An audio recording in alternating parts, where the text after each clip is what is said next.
Good afternoon, everyone. Cigar Review 181, Trinidad's Vigia. Cuban cigar, of course. 4.3 inch, 54 ring gauge. So it's a little bit on the short end. It had a beautiful pigtail cap. So I'm going to review the cigar first, then get into the fascinating history of the cigar. Now, unfortunately, the history of the cigar is much better than the cigar itself. It draws well. Lots of smoke, right?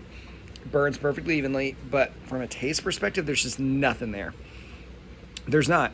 I get a little bit of chocolate, some kind of malty flavors, and then almost like a marzipan, right? So a little bit of nutty flavor in there. That's it. And those are really, really light notes. So if I was doing anything else, even if I was just like reading a mildly interesting book, none of those flavors would pop out to me. I would just think, yes, I'm smoking a cigar. I've had 3 cigars today. The Brick House, Maduro, the Perdomo Champagne, and this is ranked third. It's not even close. It doesn't honestly hold a candle to those cigars because there's nothing there. From a flavor perspective, it's just cigar. Now, part of that could be I've had 3 cigars today, but if I was to go and smoke, the Andalusian Bull, I would get a lot of notes from it. If I was to smoke the Rocky Patel Winter Collection, I would get a lot of notes from it. There's not a lot going on with the cigar. So I'll just tell you up front, before I get into the history of it, it's not worth $23, which is what I paid for it on Monte Fortuna. It's not worth $15. It's not worth $10. I wouldn't even pay $7 for it. To me, this is the quality of about a $5 to $6 cigar. So would I recommend it? Sure, if you can get it for $5 or $6. Otherwise, way overpriced. Now, the history of the cigar is where it gets really interesting because the cigar itself is boring. So the Trinidad brand was one that initially supposedly was for diplomats, right? If you were a diplomat in the Cuban government, or a diplomat rather from some other government, you could get this as gifts. So it's designed supposedly for Fidel Castro to hand these out to people he wanted to schmooze. Apparently that's just absolute garbage, right? Cigar Aficionado, they push that story all day long. Diplomats, Fidel's cigar. Apparently it was better than the Cohibas, which is why Fidel would give it out like crazy. When they actually interviewed Fidel Castro about that, he said, yeah, I don't really know anything about that brand, not familiar with it, don't know much. I always give out Cohibas.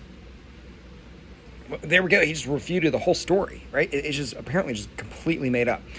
And again, Cigar Aficionado pushes this story hard, right?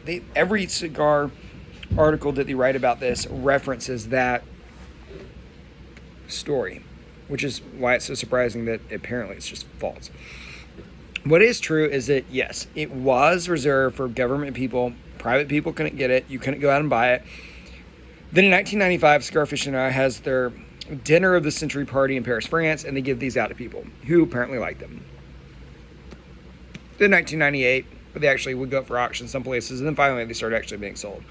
The U.S. brand in the early 2000s kind of broke off, and now you can buy Trinidad cigars in the U.S., but they're not, of course, the Cubans. They're also not, to my knowledge, super popular. I don't think I've ever talked to someone who said, yeah, my favorite cigars are Trinidad. But that's kind of the background. It did win number 4 cigar of the world in 2015. And I don't know why. Again, it's got little notes of chocolate. It's got some malt in there. It's not a bad cigar. I would frankly smoke this all day. I do like it, but at a $6 to $7 price point. And maybe 7, 8. But $23? No way. So guys, that's my opinion of it is, yes, it's a Cuban cigar with a very popular, and I got like pencil shavings. That was interesting. Cuban cigar brand, really cool history, really boring cigar. The bottom line is, should you buy this cigar? If you want a Cuban cigar, I would recommend Bolivar. I would recommend Punch. They make good ones. The wide body Churchills are good, but this is boring. This is very boring, especially at $23. So guys, that's it. Cigar Review 181, the Trinidad. And no, I would not recommend it. I would honestly go with a do not buy rating on it, not because it's a bad cigar, but because it's massively overpriced.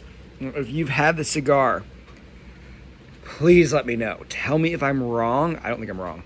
I think it's boring. But as always, thank you for watching.